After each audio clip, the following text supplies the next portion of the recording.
కృష్ణుడు ఎప్పుడైతే వెళ్ళిపోయాడో అప్పుడే కలిపురుషుడు వచ్చేస్తున్నాడు. తర్వాత యుగానికి అవకాశం ఇచ్చేసాడు. అందుకని వెళ్ళిపోయాడు కృష్ణ భగవానుడు. కాబట్టి ఇక మనం ఇక్కడ ఉండవలసిన అవసరం లేదురా అని పరీక్షిత్తుని పిలిచాడు. పిలిచి పరీక్షిత్తుకి పట్టాభిషేకం చేశారు. పట్టాభిషేకం చేసేసి తాను కట్టుకున్నటువంటి సార్వభౌమ లాంఛనములైనటువంటి తెల్లటి పట్టు వస్త్రములను విడిచిపెట్టేశాడు. తనకున్న ఆభరణములన్నింటినీ తీసి పక్కన పెట్టేశాడు. ఆ కేశపాశమునకున్నటువంటి ముడి విప్పేశాడు. జుత్తు విరబోసుకుని మౌనంగా ఎవ్వరితో మాట్లాడకుండా ఉత్తర దిక్కుకు తిరిగి వెళ్ళిపోతుంటే ధర్మరాజుని చూసినటువంటి భీముడు అలాగే భీముడు వెళ్ళిపోయాడు. భీముడు వెనక అర్జునుడు వెళ్ళిపోయాడు. ఆ వెనక నకుల సహదేవులు వెళ్ళిపోయారు. వెళ్ళిపోయిన తరువాత ఒక కుండ పగిలిపోతే కుండలో ఉన్న ఆకాశము అనంత ఆకాశములో ఎలా కలిసిపోతుందో అలా ఉత్తర దిక్కుకు వెళ్ళిపోయినటువంటి వారు మృత్యుస్థానమైన శరీరములోకి హోమము చేసేశారు. కాబట్టి శరీరములు పడిపోయి కృష్ణ పరమాత్మతో ఐక్యాన్ని పొందేశారు. ఇది తెలుసుకున్నటువంటి ద్రౌపదీదేవి తన భర్తలు వెళ్లిపోయిన తర్వాత ఇంకా తానుండకూడదని తాను కూడా ఉత్తర దిక్కుగా ప్రయాణం చేసి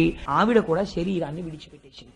పరీక్షిత్ మహారాజు సార్వభౌముడై మహారాజై దేశాన్నంతటినీ కూడా ఎంతో సంతోషంగా ఎంతో సుభిక్షంగా పరిపాలిస్తున్నాడు. పాండవులు పరిపాలించిన నాడు, ధర్మరాజు పరిపాలించిన నాడు దేశం ఎంత శోభతో ఎంత కళ్యాణప్రదంగా ఉందో అంత ఆనందంగా దేశం అంతా ఉంది. ఎక్కడ చూసినా 3 పువ్వులు 6 కాయలు, నెలకి 3 వానలు, ఎక్కడ ధర్మమునకు లోపమన్నది లేదు. ఎన్నో దిగ్విజయ యాత్రలు చేశాడు. తన మేనమామ గారు ఉత్తరుడు, ఆ ఉత్తరుడు యొక్క కుమార్తె అయినటువంటి ఇరావతిని వివాహం చేసుకున్నాడు. 4 కుమారుల్ని కన్నాడు. అందులోనే జనమేజయుడు కూడా సర్పయాగం చేసినవాడు. జనమేజయుడు వంటి గొప్ప కొడుకుల్ని కన్నాడు. తాను జయించనటువంటి రాజ్యం లేదు. కురు, బాహ్లిగా మొదలైనటువంటి దేశాలు, కురు, పాంచాల, కోసల, కాశీ, వజ్జి, మల్ల, అంగ, మగధ, వత్స, మచ్చ, చేది, అవంతి, గాంధార, కాంబోజ, సౌరాష్ట్ర, ఆశ్వక మొదలైన రాష్ట్రములన్నింటినీ జయించాడు. జయించి ఏకఛత్రాధిపత్యంగా విశాలమైనటువంటి సామ్రాజ్యాన్ని తన యొక్క ఆ పతాకపు ఛాయలలో అత్యంత సంతోషంగా పరిపాలన చేస్తున్నాడు.